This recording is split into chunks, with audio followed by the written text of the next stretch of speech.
আমরা বিখ্যাত মাইক্রোসফট কর্পোরেশনের যে লোগো রয়েছে সেটি ডিজাইন কীভাবে করতে হয় সেটি দেখব। আমরা Adobe Illustrator সাহায্যে এটি খুব সহজেই করে নিতে পারবো। আমরা মূলত এই লোগোটি এবং তার সাথে মাইক্রোসফট উইন্ডোজ এক্সপি লেখা সম্বলিত যে কমপ্লিট যে লোগোটি রয়েছে সেই লোগোটি আমরা প্র্যাকটিক্যালি এই প্রজেক্টে করব। তো আসুন আমরা প্রজেক্টটি করার জন্য প্রথমেই আমরা যে কাজটি করে নিব তা হচ্ছে পেন টুলের সাহায্যে। প্রথমেই আমরা পেন টুলের সাহায্যে ঠিক একটি কার্ভ, আমরা লোগোটি যদি দেখে নিই আমাদের ঠিক এই ধরনের একটি কার্ভ ডিজাইন করে নিব এবং আমাদের লক্ষ্য রাখতে হবে যে আমাদের যে ফিল কালার আমরা হোয়াইট অথবা অন্য যে কোনো কালার দিতে পারি, কিন্তু স্ট্রোক কালার আমরা ব্ল্যাক দিলাম এবং আমরা এভাবে ঠিক জাস্ট এ ধরনের একটি কার্ভ তৈরি করে নিব এবং অল্টার চেপে আমরা কার্ভটিকে ভেঙে ফেলব। দেন আমরা এইটিকে কপি করে নিচে আরেকটি এভাবে বসাবো। এবার আমরা আমাদের ডাইরেক্ট সিলেকশন টুলটি সিলেক্ট করে আমরা দুটি এন্ডিং পয়েন্টকে এভাবে সিলেক্ট করব ড্র্যাগ করে। দেন মাউসের ডান বাটন চেপে জয়েনে ক্লিক করলে আমরা ডান পাশে এটি জয়েন হবে এবং বাম পাশে আবার ক্লিক করে আবার যে ডান বাটন চেপে জয়েনে ক্লিক করি, আমরা বাম পাশের অংশটুকু জয়েন হয়ে এটি একটি পূর্ণাঙ্গ অবজেক্টে পরিণত হবে। এবার আমরা এই অবজেক্টটিকে জাস্ট অল্টার চেপে কপি করার জন্য ড্র্যাগ করে ঠিক এই পজিশনে নিচে সেট করে দিব। এবার আমরা দুটি অবজেক্টকে একসাথে সিলেক্ট করে আমরা রোটেট যে টুলটি রয়েছে এই টুলটির সাহায্যে আমরা এটিকে আরেকটি অবজেক্ট ঠিক উল্টোভাবে আমরা কপি করব। এটির জন্য আমরা রোটেট টুলে ডাবল ক্লিক করব এবং ডায়ালগ বক্সে আমরা এখানে 180 ডিগ্রি দিয়ে দিব, 180 ডিগ্রি দিয়ে কপি বাটনে ক্লিক করব। ফলে আমাদের অবজেক্টটি ঠিক উল্টো অবস্থায় একটি কপি হবে। আমরা এটিকে ড্র্যাগ করে ঠিক এই পজিশনে পাশাপাশি বসিয়ে দিব। মূলত আমাদের লোগোর যে মূল ফ্রেম তৈরি হয়ে গিয়েছে। এবার আমরা এর মধ্যে গ্রেডিয়েন্ট অ্যাপ্লাই করব। আমরা প্রথমটিকে সিলেক্ট করব এবং গ্রেডিয়েন্ট প্যালেট যেটি রয়েছে ডান পাশে এই গ্রেডিয়েন্ট প্যালেটে ক্লিক করব এবং গ্রেডিয়েন্টে ক্লিক করব প্রথম অবস্থায়। এরপর যেহেতু গ্রেডিয়েন্টের তিনটি পয়েন্ট আমাদের সেট করতে হবে, আমরা মাঝখানের পয়েন্টে একটু ক্লিক করে নিচ্ছি এবং আমরা কালারটি প্রথমটি দিব মূলত হবো এই কালারটি, এই লালচে এই কালারটি দেওয়ার জন্য ঠিক প্রথমে গ্রেডিয়েন্ট স্লাইডারের ডান পাশের বাটনে ক্লিক করব এবং সোজা উপরে কালারের এই ডান পাশে ক্লিক করে আমরা RGB সিলেক্ট করে নিব কালার নিয়ে আসার জন্য।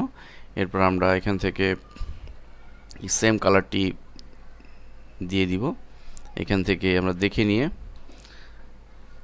এবং বাম পাশের স্লাইডারও একইভাবে ক্লিক করে আমরা পুনরায় RGB সিলেক্ট করে আমরা এখান থেকে কালারটি দিয়ে দিব এবং মাঝখানের স্লাইডারে ক্লিক করে আমরা আবার RGB সিলেক্ট করে আমরা এখানে ঠিক কাঁচা হলুদ যে রয়েছে সেই কালারটি এখানে অ্যাপ্লাই করব।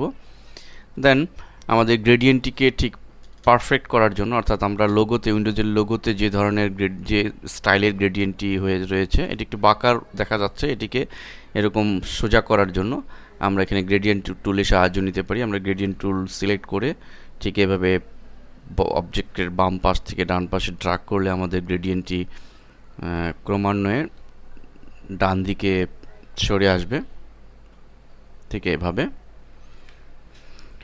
ঠিক একইভাবে আমরা যে দ্বিতীয় যে অবজেক্ট রয়েছে সেটিতে গ্রেডিয়েন্ট অ্যাপ্লাই করতে হবে। আমরা পুনরায় গ্রেডিয়েন্টে ক্লিক করছি এবং এটির কালার ছিল আমাদের মূলত ব্লু কালারের গ্রেডিয়েন্ট। সো আমরা একটি ব্লু কালার গ্রেডিয়েন্ট দিব। এজন্য আমরা প্রথম স্লাইডার ক্লিক করে যে গাঢ় ব্লু কালারটি রয়েছে সেটি দিয়ে দিব এবং পরের বাম পাশের স্লাইডার ক্লিক করে একইভাবে আমরা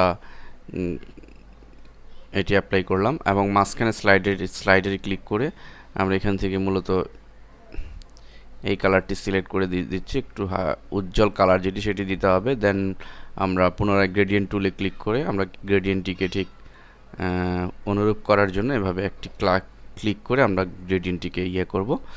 এরপর আমরা ডান পাশের উপরে যেটি রয়েছে সেটির মধ্যে আমরা কালার দিয়েছিলাম মূলত গ্রিন কালার। ঠিক এবারও আমরা গ্রেডিয়েন্টে ক্লিক করব এবং আমরা এডিট করার জন্য প্রথম স্লাইডারে ক্লিক করে আমরা এটিকে সবুজ, গাঢ় সবুজ কালারটিকে আমরা দিয়ে দিব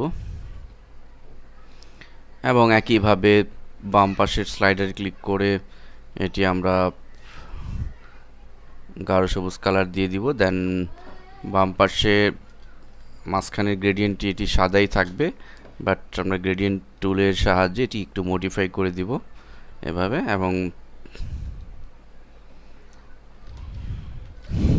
এবং একই পদ্ধতিতে আমরা আমাদের এই চতুর্থ যে অবজেক্টটি রয়েছে সেটিতেও আমরা গ্রেডিয়েন্ট দিয়ে দিব। তো দেওয়ার পরে আমরা টোটাল অবজেক্টটিকে সিলেক্ট করে আমরা গ্রুপ করে নিতে পারি আমাদের হ্যান্ডলিংয়ের সুবিধার জন্য। এরপর একটু উপরে আমরা এভাবে সেট করব, দেন একটু ছোট করে নিতে পারি এবং আমার প্রয়োজন বোধে আমাদের লোগোটিকে যদি একটু অ্যাঙ্গেল করতে চাই, রোটেট করতে চাই, রোটেট টুলের সাহায্যে আমরা কিছুটা রোটেট করে নিতে পারি এভাবে, উইন্ডোজের লোগো যেরকম রয়েছে। দেন আমাদের যে কাজটি এখন করতে হবে তা হচ্ছে মাইক্রোসফট উইন্ডোজ এক্সপি যে লেখাটি রয়েছে সেই লেখাটিকে ঠিক এরকম করা। এটি আমরা খুব সহজেই পারব।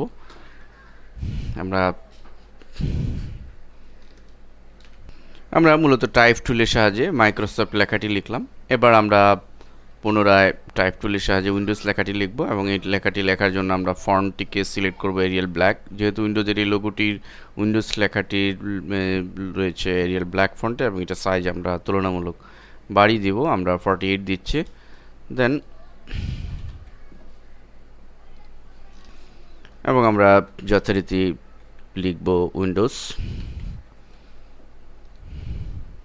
আমাদের উইন্ডোজ লেখাটি কমপ্লিট এবং আমরা আমাদের এক্সপি লেখাটি, ঠিক এক্সপি লেখাটি আমরা লাল রঙে লিখে দিলেই আমাদের তো মূলত আমাদের লোগো তৈরি করা কমপ্লিট। তো এভাবে আমরা ইলাস্ট্রেটর সাহায্যে আমরা এই ধরনের চমৎকার সব লোগো তৈরি করে নিতে পারি, যা কিনা আমাদের প্রফেশনাল কাজে ব্যবহৃত হয়ে থাকবে। ইভেন মাইক্রোসফট তাদের নিজস্ব যে সফটওয়্যার রয়েছে, যে সমস্ত আইকন রয়েছে, এগুলো কিন্তু ইলাস্ট্রেশন সফটওয়্যার মাধ্যমেই করে থাকে। আমরা যে মাই কম্পিউটার বা রিসাইকেল বিন যে সমস্ত অবজেক্ট দেখে থাকি, এগুলো কিন্তু কোনো ইমেজ নয়, এগুলো মূলত ইলাস্ট্রেশন করা অবজেক্টকেই মূলত এই ধরনের আইকনে রূপান্তর করা সম্ভব। তো ধন্যবাদ সবাইকে।